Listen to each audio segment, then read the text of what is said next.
Meenakshi YouTube channel చూస్తున్న వారందరికీ చాలా వీడియోలు చేసి పెడుతూ ఉన్నాను. మరి నచ్చినట్లయితే లైక్ చేయండి, షేర్ చేయండి, సబ్స్క్రైబ్ చేయండి. ధన్యవాదములు.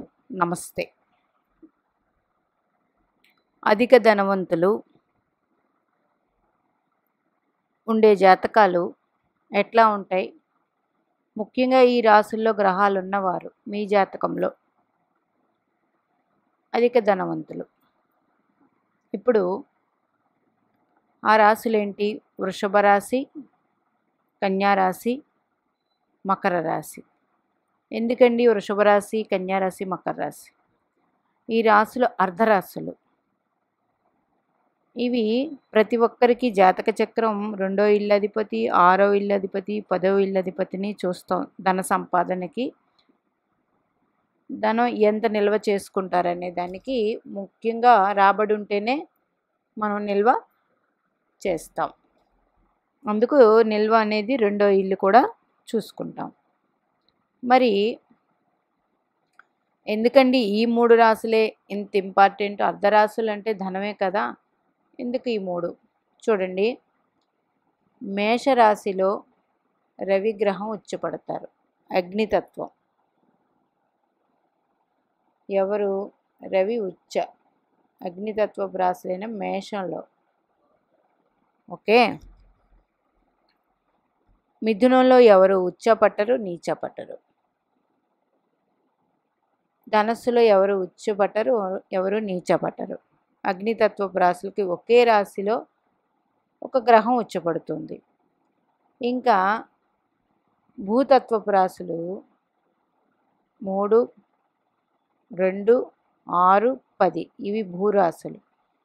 ఇందులో వృషభంలో చంద్రుడు ఉచ్చ పొందుతారు. బుధుడు స్వక్షేత్రమే ఇందులో ఉచ్చ పొందుతారు. కుజగ్రహం మకరంలో ఉచ్చ పొందుతారు. ఈ చంద్రుడు కృత్తికా నక్షత్రం 2వ పాదంలో ఉచ్చ పొందుతారు. హస్తలో బుధుడు 2వ పాదంలో ఉచ్చ పొందుతారు. ధనిష్ట 2వ పాదంలో కుజగ్రహం ఉచ్చ పొందుతారు. అది కూడా 15 డిగ్రీల్లో వీళ్ళు. అందుకే ఈ రాశులు అంత ముఖ్యమైనవి. మరి జలరాశులు ఉన్నాయి. అవి ఏంటి? కర్కాటకం, వృశ్చికం, మీనం. జలరాశుల్లో మళ్ళీ గురుగ్రహం, శుక్రగ్రహం ఉచ్చ పొందుతారు. 2 శుభగ్రహాలు జలరాశుల్లో ఉచ్చ పొందుతున్నాయి. ఓకే. వృశ్చికంలో చంద్రుడు నీచపడతాడు. ఇంకా జలరాశులు అయిపోయి భూతత్వం అయిపోయి వాయుతత్వం. వాయుతత్వంలో కుంభంలో ఎవరు ఉచ్చ పొందరు, నీచ పొందరు. ఇది వాయుతత్వం. మిథునం కూడా అంతే, ఎవరు ఉచ్చ పొందరు, నీచ పొందరు. తులలో మాత్రం శని భగవానుడు ఉచ్చ పొందుతారు. ఇది వాయుతత్వపు రాశి. ఓకే. అంటే జలరాశుల్లో 2 గ్రహాలు శుభగ్రహాలు ఉచ్చ పొందుతున్నాయి. అగ్నితత్వపు రాశుల్లో 1 గ్రహం ఉచ్చ పొందుతుంది. వాయుతత్వంలో ఒకే గ్రహం ఉచ్చ పొందుతుంది. అంటే జలరాశులు కూడా మనకి ఇంపార్టెంటే. మరి ఈ ఉచ్చ పొందే రాశి మీనరాశి కానీ, కర్కాటక రాశి కానీ, 2వ స్థానమైన, 6వ స్థానమైన, 10వ స్థానమైన మీకు ఈ 2 శుభగ్రహాలు మీనం, కర్కాటకంలో ఉచ్చ పొందుతున్నాయి కాబట్టి ఇవి 6, 2, 12 స్థానాలైనా అందులో గ్రహాలు ఉన్న వీరికి ధనం అనేది ఉంటుంది. ఇంకా ఈ భూతత్వపు రాశుల్లోనే మనకి 3 గ్రహాలు ఉచ్చ పొందుతూ ఉన్నాయి. అది అర్ధరాశులు, భూతత్వపు రాశులు.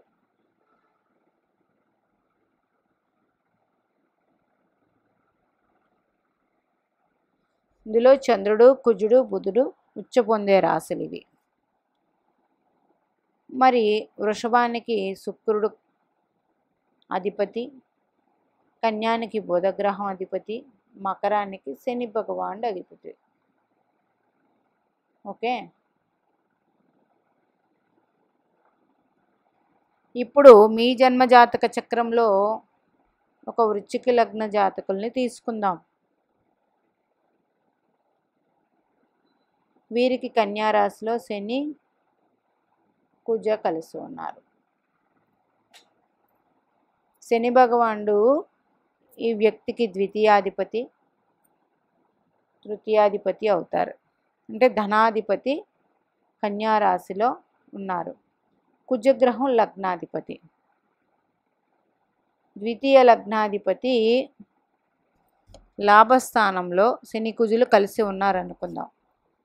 కన్యా రాశి కాబట్టి వీరికి ధన సంపాదన, ఒక ఉద్యోగం ఉంటుంది, ఉద్యోగానికి మించి ఆదాయం కూడా అట్లాగే వస్తుంది.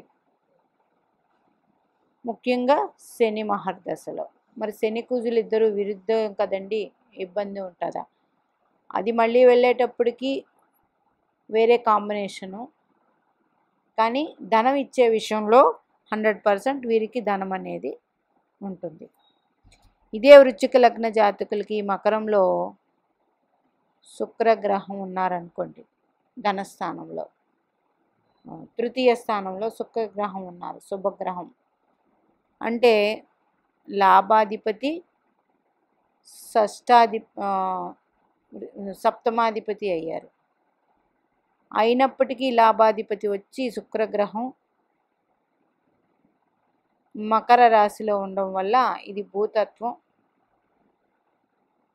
వీరికి శుక్ర మహర్దశలో కూడా ధనయోగాలు ఉంటాయి. ఇంకా కర్కాటక రాశి. ఇదే వృశ్చిక లగ్న జాతకులకి కర్కాటక రాశి అష్టమ స్థానం అవుతుంది. కర్కాటక రాశి అష్టమ స్థానం అవుతుంది. వృషభ రాశిలో ఉచ్చ పొందుతారు. అష్టమాధిపతి అవుతారు కాబట్టి చంద్రుడి వల్ల అంత ఉపయోగకరంగా అయితే తక్కువ ఉంటుంది. ఆ చంద్రుడు ఇట్లా ఇప్పుడు చెప్పినట్టు వృషభంలోనో, కన్యలోనో, మకరంలోనో ఉంటే మళ్ళీ ఆ చంద్రుడి వల్ల కూడా యోగాలు ఉంటాయి. ఇట్లాగా వృషభంలో కానీ, మకరంలో కానీ, కన్యలో కానీ మీ జాతక చక్రాల్లో గ్రహాలు ఉంటే 100% ధనయోగాలు మీకు ఉండి తీరుతాయి. ధనయోగాలు ఉంటాయి. ఆ ధనం అనేది కూడా యోగాలు అనేపటికి పెద్ద మొత్తంలోనే ప్రతిదీ ఉంటూ ఉంటుంది. అందుకని మీ జన్మ జాతక చక్రంలో వృషభ రాశి ఏ భావం అయినా, కన్యా రాశి ఏ భావం అయినా, మకర రాశి ఏ భావం అయినా అందులో గ్రహాలు ఉన్నాయా చూసుకోండి. అది పాపగ్రహమా శుభగ్రహమా పక్కన పెట్టండి. అందులో ఉంటే 2కు మించి ఉన్నాయనుకోండి 100% ధనయోగాలు. 2 ఉన్నాయి 100% ధనయోగాలు. అయితే ఏ గ్రహాలు అయితే ఉన్నాయో ఆ దశ వస్తే మాత్రం చాలా మంచిదండి, బాగుంటుంది. ఆ దశ రావాలి. ఇలాగా జాతక చక్రంలో అధిక ధనయోగాలు అర్ధరాశులతో ముడిపడి ఉంది కాబట్టి మీ అర్ధరాశుల్లో ఇది కాలపురుష కుండల చక్రంలో 2వ రాశి, 6వ రాశి కన్యా రాశి, 10వ రాశి మకర రాశిని అనుసరించి ఈ వీడియో చేయడం జరిగింది. ఎందుకంటే ఇక్కడ చంద్రుడు, కుజుడు, బుధుడు అర్ధరాశుల్లో, ఒక్క అర్ధరాశుల్లోనే 3 గ్రహాలు ఉచ్చ పొందే రాశులు. 100% ఆ రాశుల్లో మీకు ఎలాంటి ఏ గ్రహాలున్నా, శుభులున్నా, పాపులున్నా ఆ గ్రహదశలో మీకు 100% ధనయోగాలు ఇచ్చేస్తాడు. ఇప్పుడు మేషలగ్నం, ఇందులోనే శుక్రగ్రహం ఉన్నారు, అర్ధరాశి, 100% ధనవంతులు. ఓకే. ఇంకా మకర రాశి, ఇందులో గ్రహాలు ఉన్నాయి, 100% ధనయోగాలు ఉంటాయి. అయితే 1కి మించి ఉండాలండి. ఒక గ్రహం అనే కాదు, 1కి మించి ఉంటే అధిక ధనయోగాలు ఉంటాయి. ఒక గ్రహమే ఉంటే బాగానే ఉంటుంది. ఓకే. ఇంకా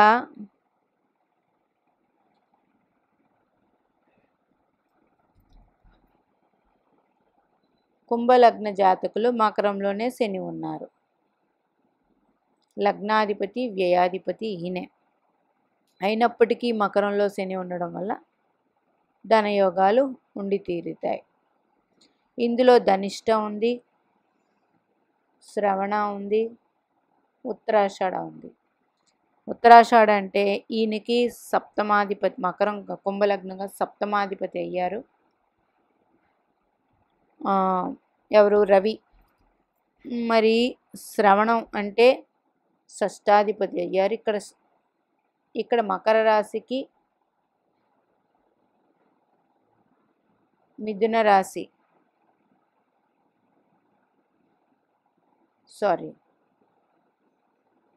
కర్కాటక రాశి ఏమైంది? 1 2 3 4 5 6వ రాశి అయింది. అంటే 6వ రాశి అధిపతి నక్షత్రంలో శని ఉన్నారు.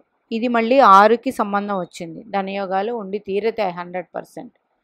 అదే 2 3 గ్రహాలు ఉంటే ఇందాక చెప్పినట్టు అధిక ధనయోగాలు ఉంటాయి.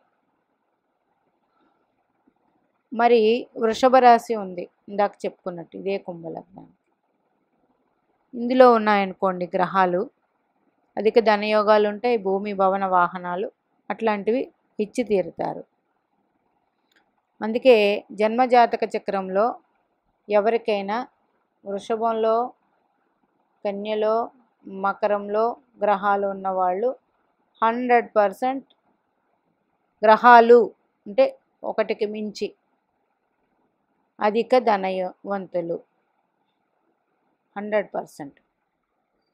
మరి అలా లేవండి, మాకు జన్మలగ్నం రీత్యా 2వ ఇంట్లో ఉన్నాయి, 6వ ఇంట్లో ఉన్నాయి, 10వ ఇంట్లో ఉన్నాయి గ్రహాలు. ఇప్పుడు ఒక కర్కాటక లగ్న జాతకులు 2వ ఇంట్లో శుక్రుడు ఉన్నారు అంటే ఇది అర్ధరాశి వీళ్ళకి. ఓకే, వీళ్ళకి అర్ధరాశి అయ్యింది. ఇంకా కన్యా రాశిలో ఒక 4 గ్రహాలు ఉన్నాయి, ఇది అర్ధరాశి అయ్యింది. ఓకే, 100% ధనం అనేది వీళ్ళకి ఉండి తీరుతుంది, ఎన్ని కష్టాలు ఎన్ని ఇబ్బందులు పడినా. మరి ఇక్కడ 6వ రాశి ఈ లగ్నానికి తీసుకుంటే 1 2 3 4 5 6 ధనస్సు రాశి అయ్యింది. ఓకే, 2 ఇంకొక రాశి ఏం చెప్పాను, 10 మేష రాశి అయింది. ఇప్పుడు చూద్దాం ఎలా ఉంటుంది ధనయోగాలు. మాకు మా లగ్నం నుంచి 2 6 10లో ఉన్నాయా, ఉన్నప్పుడు ఉంటాయా అధిక ధనయోగాలు అన్నప్పుడు ఇందాకే చెప్పుకున్నాం. ధనస్సులో ఉంటే ఇక్కడ ఎక్కడ ఉచ్చగ్రహము లేదు, నీచగ్రహము లేదు, ఇట్లా తీసుకోండి. అందులో గ్రహాలు 6వ రాశి అయ్యి ఉంటే. మిథున రాశి అక్కడ ఎవరు ఉచ్చ పొందరు నీచ పొందరు, కుంభరాశి అక్కడ ఉచ్చ పొందరు నీచ పొందరు. అంటే ఈ రాశిలో 6 10 2 అయితే అంత బెనిఫిట్ అయితే ఉండదు. ఎందుకు? ఏదైతే ఏ రాశుల్లో నీచం ఎలాగా లేదు, ఉచ్చ పట్టవో ఆ రాశులు మీకు 2 6 10 రాశులు అయితే పెద్దగా 100% యోగాలు అనేది ఏమీ ఉండవు. మీకు 2వ రాశి 6వ రాశి 10వ రాశి అక్కడ ఏదో ఒక గ్రహం, అంటే కర్కాటక లగ్న జాతకులకి ఇక్కడ గ్రహం ఉంది, శుక్ర గ్రహం. దీనివల్ల ఫలితాలు ఉంటాయా అండి అంటే ఇందులో ఏ గ్రహం ఉచ్చ పొందదు, పెద్ద ఫలితాలు ఉండవు. ఓకే, అదే సింహలగ్న జాతకులకి 2వ రాశి స్థిర రాశి అర్ధరాశి అయ్యింది, ఇందులో గ్రహాలు ఉన్నాయనుకోండి 100కి 100% ధనయోగాలు. 2వ రాశి ఆటోమేటిక్గా అయ్యింది, గ్రహాలు ఉన్నాయి. అది పాపగ్రహమా శుభగ్రహమా మీ జన్మలగ్నానికి శుభులా పాపులా పక్కన పెట్టండి, గ్రహాలు 1కి మించి ఉంటే వీళ్ళు అధిక ధనవంతులే. మరి ఇప్పుడు తులాలగ్న జాతకులు ఇక్కడ గ్రహాలు ఉన్నాయి, రాహువో శనో ఏదో, అంత ధనమైతే ఉండదు వీరికి. ఎందుకంటే ఇక్కడ వృశ్చిక రాశి మరి ఇక్కడే చంద్రుడు నీచపడతారు. చంద్రుడు నీచపడే స్థానంలో గ్రహం ఉన్నప్పుడు అది రెండవ రాశి అయినప్పుడు అంత బెనిఫిట్ ఏమీ ఉండదండి, తక్కువ బెనిఫిట్స్తో ఉంటుంది. ఆయా గ్రహ దశలు బట్టి అనుకూలం ఉంటుంది. ఇబ్బందికర గ్రహ దశలు వచ్చాయి, ధనానికి ఇబ్బంది అయితే ఉంటుంది. అదే వృశ్చిక లగ్నం ధనుస్సు రాశి రెండవ రాశి ఇందులో ఉన్నాయి. ఇందాక చెప్పినట్టు ఇక్కడ ఏ గ్రహము ఉచ్చపట్టదు కాబట్టి అంత బెనిఫిట్ ఉండదు. అంటే ఇప్పుడు అర్ధరాశుల్లో ఉన్నట్టు 2, 6 వృషభం, కన్యా, మకరంలో రెండవ రాశి అయ్యి అందులో గ్రహాలు ఉంటే పర్వాలేదు. అలా కాకుండా మీకు అర్ధరాశి ఇక్కడ ధనుసు రాశో, మిథున రాశో, ఇందాక చెప్పినట్టు కుంభరాశి అలా అయ్యి ఇక్కడ గ్రహాలు ఉంటే పెద్ద బెనిఫిట్స్ ఉండవు. ధనం ఉంటుంది, అంత బెనిఫిట్ అధిక ధనయోగాలు అనే పాటికి మీకు రెండవ రాశిలో ఏదో ఒక గ్రహం ఉచ్చ రాశి అవ్వాలి. అంటే ఎట్లాగా? మీన లగ్న జాతకులకి తీసుకోండి. ఇక్కడ రెండవ రాశి ఇక్కడ రవి ఉచ్చుపడతారు కదా, ఆయన ఎవరయ్యారు? షష్టాధిపతి అయ్యారు. అంటే ఏంటి? మొత్తానికి 6వ అధిపతితో లింక్ వచ్చింది. ఇక్కడ ఏదో ఒక గ్రహం, ఒక 2-3 గ్రహాలు ఉంటే 100% యోగకరమైన జాతకం. ఓకే, ఇట్లా తీసుకోండి.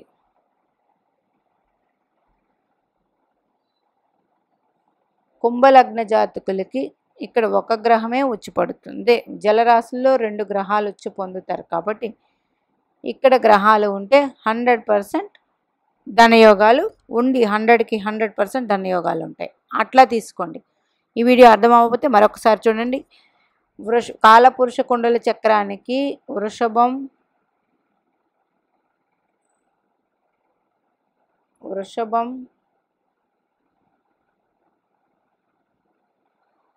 కన్యా, మకరం,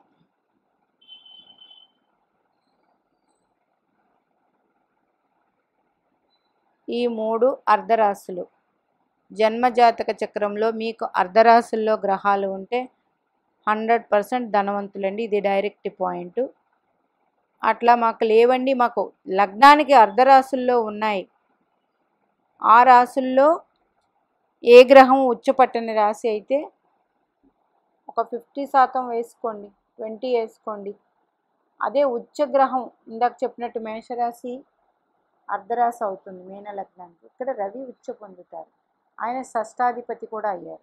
దానివల్ల 100% ధనయోగాలు. ఇక్కడ రవే ఉండక్కర్లేదు, వేరే ఏ గ్రహం ఉన్నా సరే ధనయోగాలు అనేది ఉండి తీరుతాయి వీరికి. ఇట్లాగా తీసుకోండి. ఈ రాశుల్లో ఉంటే డైరెక్ట్ పాయింట్, అంటే 1 కాదు 1కి మించి ఉంటే అధిక ధనవంతులు అవుతారు.